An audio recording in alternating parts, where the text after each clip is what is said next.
My name is Brooke Rhodes, and I am 38 years old. For over a decade, I have lived as if I didn't exist.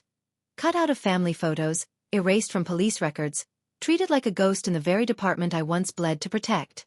That November morning, I stood at the police memorial site, my heels pressing into the cold gravel. Rows of white chairs filled the space, everyone occupied, but none reserved for me. Across the field, polished badges gleamed in the pale autumn light, flags rippled in the wind, and every detail screamed of honor and recognition. Honor that did not include me. My mother, Martha Rhodes, sat in the front row, her posture ramrod straight, pearls catching the sunlight.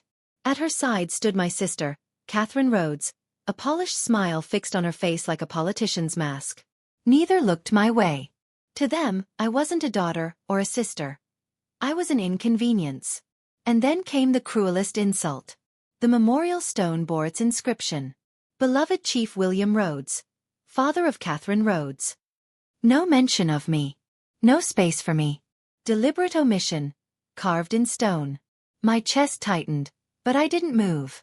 I had grown used to their silence, their erasures, their rewrites of history. Yet the weight of it still stung. The ceremony droned on until the sound of footsteps broke through the stillness.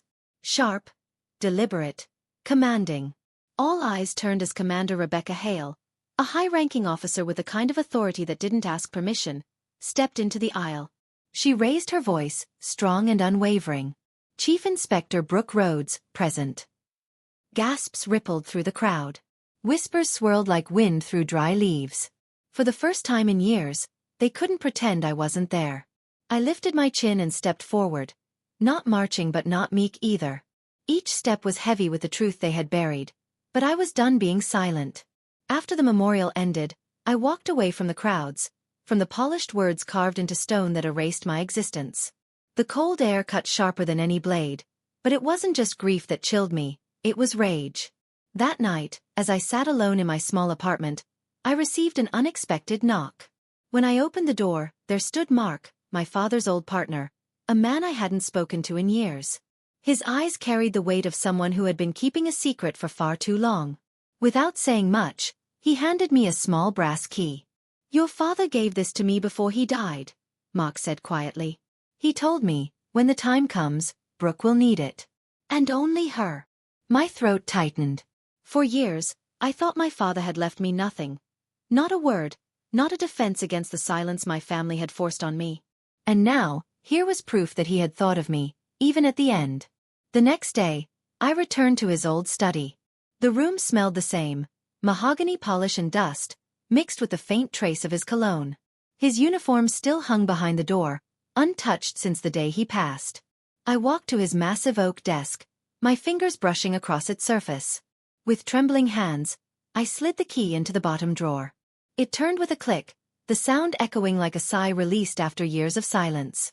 Inside were dozens of envelopes, bound together with a dark blue ribbon. My name was written on each one in his unmistakable handwriting. Letters from 2011, 2014, 2017. All the way until the year he died. I opened the first one, dated March 8, 2011. His words hit me like a flood. "Dear Brooke, I know the field feels like the edge of the world. But I saw the footage. You moved through that alley like you were born for it. I'm proud of you. Your mother told me not to write. She thinks emotions are weakness. She's wrong. I won't let her erase you from me." Tears blurred my vision as I read letter after letter. His pride, his conflict, his silent defiance of the family's decision to cut me out. At the bottom of the drawer, beneath the last bundle of letters, lay a heavy envelope sealed with the department's insignia. My hands trembled as I opened it. Inside was an official succession document. Effective immediately, Chief William Rhodes designates Chief Inspector Brooke Rhodes as his successor. Signed by him. Dated. Formal. But the file had never been submitted. It had been prepared, then buried. For the first time, the truth was in my hands. My father hadn't abandoned me. He had chosen me. Someone else had stolen that choice. I didn't sleep that night. My father's letters and the succession documents spread across my table like pieces of a puzzle I'd always known existed but could never prove. Each envelope carried his handwriting, each word his belief in me. And yet, None of it had ever reached me until now. By morning, I knew what I had to do. These weren't just memories. They were evidence. If someone had buried my father's final orders, then they had rewritten history itself.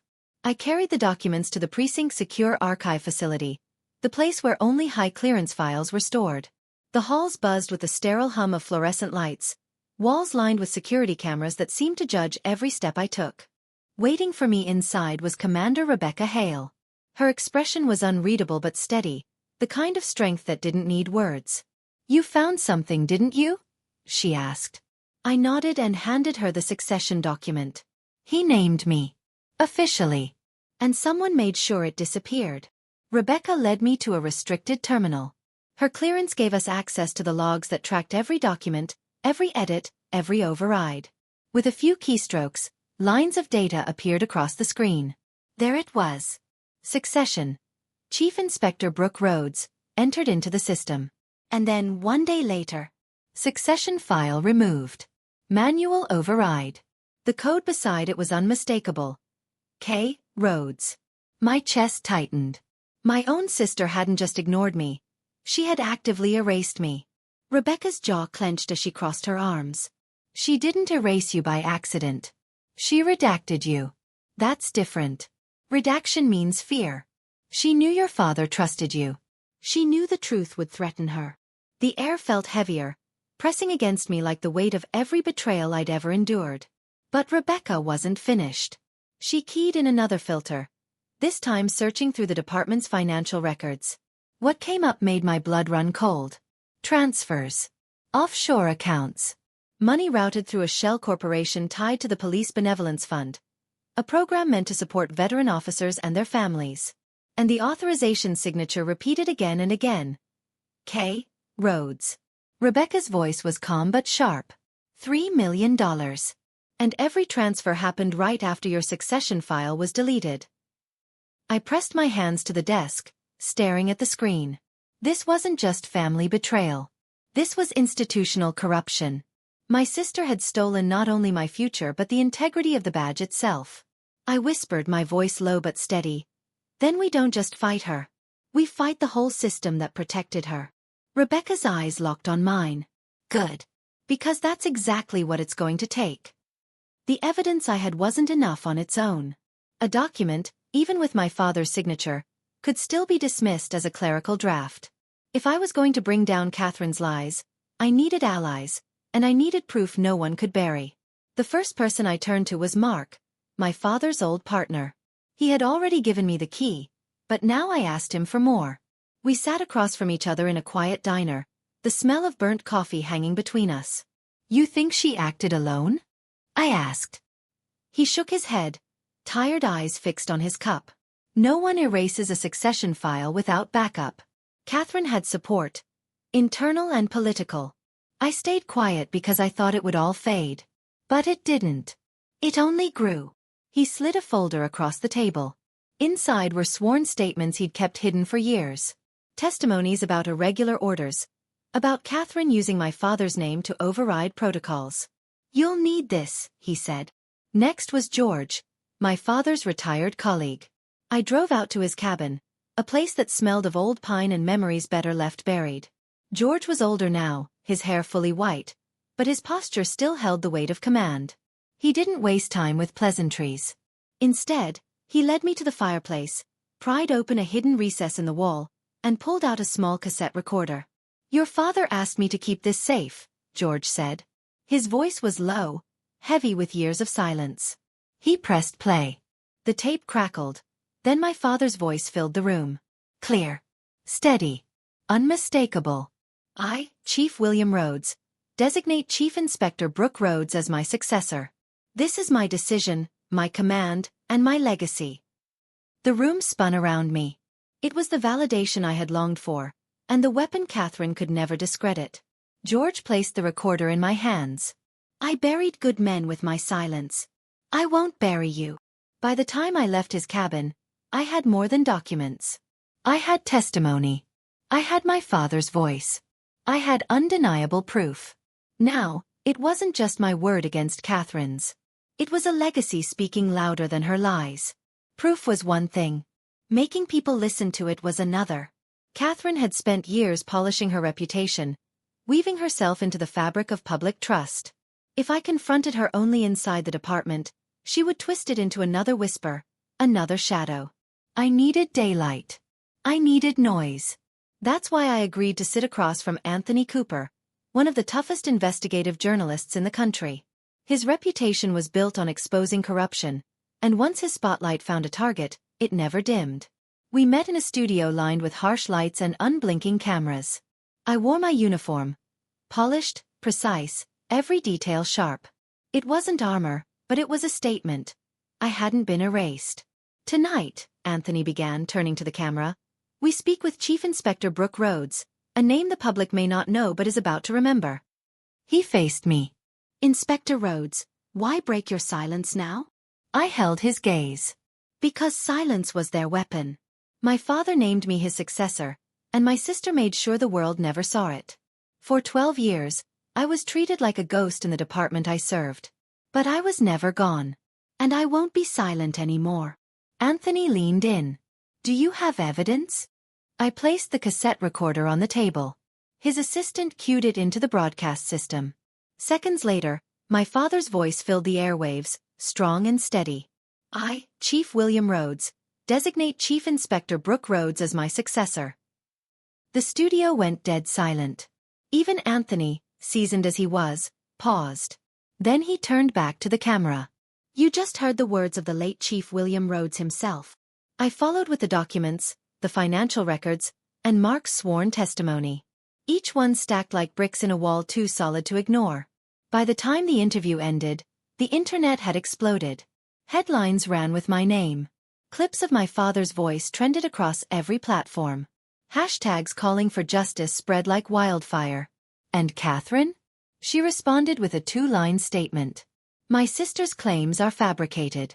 This is a personal vendetta, not fact. But the tide had already turned. For the first time, people questioned her. For the first time, she looked weaker. Rebecca called me that night, her voice steady but charged. The committee can't ignore this anymore. They're calling you in. I set the phone down and stared at the city lights outside my window. My story was no longer just whispers between family. It was public. And Catherine's lies had nowhere left to hide. The committee chamber wasn't built for comfort. It was built for pressure. The oval room was lined with fluorescent lights, the kind that made every crease on your uniform, and every fracture in your story, visible. Along the walls, red lights blinked on the recording devices, a reminder that silence here was not protection, only evidence.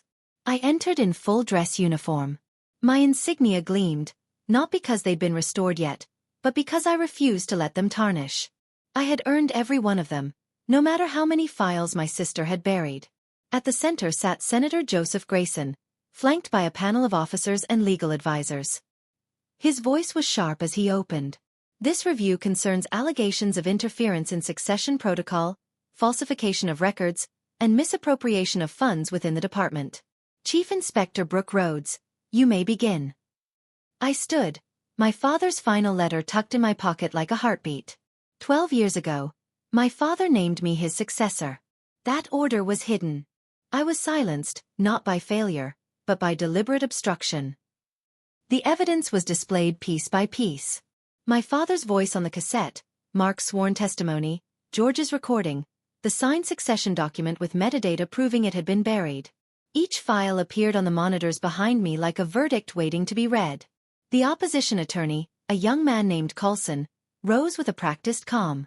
Inspector Rhodes, isn't it true that emotional damage is not legal proof? You are asking us to prioritize a family dispute over institutional security. I didn't flinch. No. I am asking you to recognize that institutional security was used to disguise internal corruption. My father's orders were real. The evidence is here. What you call a family dispute, I call sabotage. Whispers rippled across the room. One junior officer leaned forward, eyes sharp. He understood. And then, without warning, the doors opened. Martha Rhodes, my mother, entered like a shadow turned to stone. Dressed in her slate-gray coat, she walked to the panel without hesitation. Her voice was calm, but each word cut. She acts alone. The family never supported this line of inquiry. Her father did not intend for his decisions to disgrace this department. Brooke's pursuit of this matter is personal. Her betrayal was a knife I'd been stabbed with before, but it still drew blood. I stood frozen, jaw tight, as Rebecca whispered at my side. She just showed them who broke the chain of command. Coulson smiled, seizing the moment. Ladies and gentlemen, you've heard it. Even her mother confirms this vendetta. Senator Joseph leaned forward, expression unreadable. Given the conflicting nature of the testimony and the uncertainty introduced by the Rhodes family itself, the panel is placing Chief Inspector Brooke Rhodes under temporary suspension. Your rank remains, but your active orders are frozen pending further investigation. The words hit with precision. Cold. Final. I rose slowly, saluted with controlled fury, and turned toward my mother. Every eye in the room followed me as I said, low but clear. You won today. But not for long. I walked out without looking back, my father's letter still burning in my pocket like fire waiting to be unleashed. Suspension didn't mean defeat. It meant time. And I used every second of it. Rebecca and I worked like shadows, tracing the paper trail Catherine thought she had buried. Offshore accounts, falsified signatures, shell charities set up in the name of fallen officers. Every path circled back to her. But the most damning came from the voices of those she had silenced. Mark filed his sworn testimony. George surrendered the original tape recorder. Together, their statements painted a picture so clear no committee could twist it. My father hadn't doubted me. He had chosen me. And Catherine had stolen that choice, laundering money through the very institution she claimed to honor. The second hearing was nothing like the first. This time, the room was packed. Journalists, officers, civilians, even cadets from the academy. The air buzzed with anticipation, cameras poised like rifles. Senator Joseph's voice carried over the silence. Inspector Rhodes, present your findings. I didn't speak first. Instead, I slid a flash drive across the table. Screens behind me lit up with financial trails, dates, signatures, wire transfers from departmental funds to offshore accounts. Every one of them authorized under K. Rhodes. Gasps rippled through the room. Some officers turned in their seats to stare at my sister where she sat, lips pressed into a thin line. Coulson tried to object, but I cut him off. If this is a vendetta, then why do the numbers match her signature? Why does my father's voice confirm what these records already prove? Senator Joseph leaned back, expression grim. Call the witness. George's voice cracked from age but not from fear as he testified. Mark followed, steady as stone. Their words landed like hammer blows.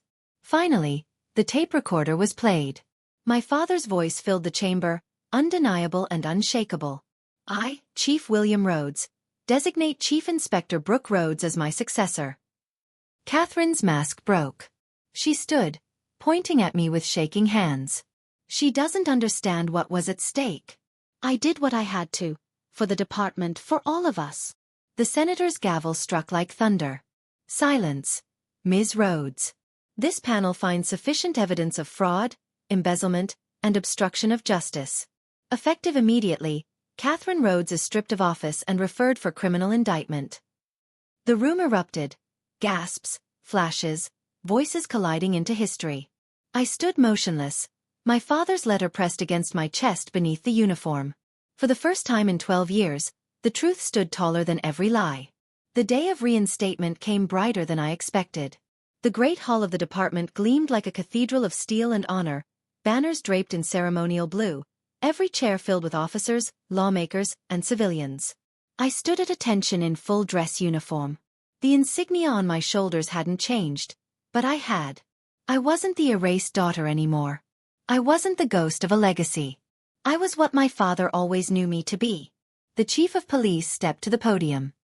His voice carried over the silence. By authority of this department, and in recognition of service rendered without compromise, we hereby reinstate Chief Inspector Brooke Rhodes to her full rank and honors. Applause rose, hesitant at first, then steady like thunder rolling through the hall. Rebecca approached me, her hands gloved, her expression firm but proud.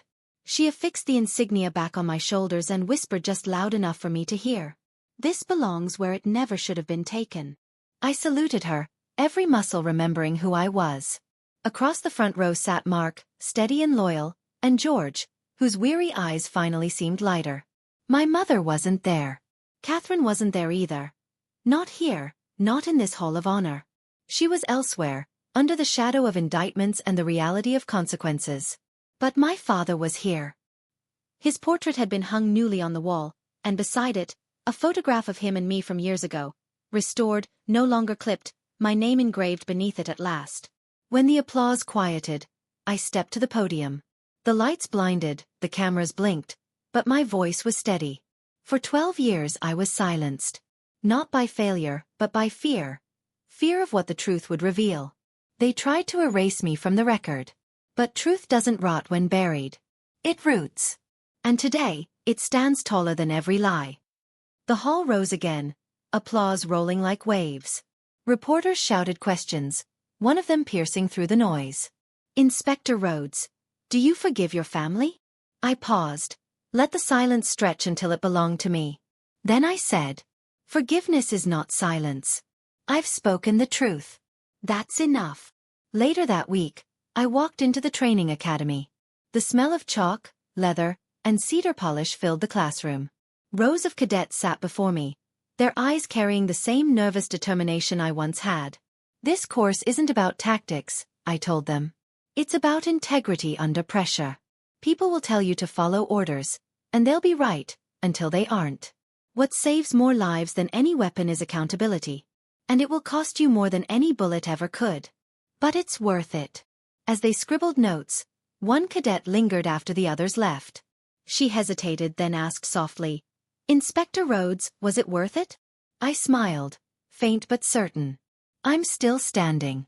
That's your answer. When I left the academy, I stopped by the Hall of Honor one last time. My father's war journal lay in my hand, given to me by Emily, a relic of his faith in me. I placed it beneath his portrait, a final salute. Justice hadn't come early, but it had come with all its weight. My name, once redacted, now echoed through the halls that had once denied me. I had not reclaimed something lost. I had proven it was mine all along. And as I stepped into the sunlight, I knew one truth above all. They erased me from history. But they could never erase me from legacy.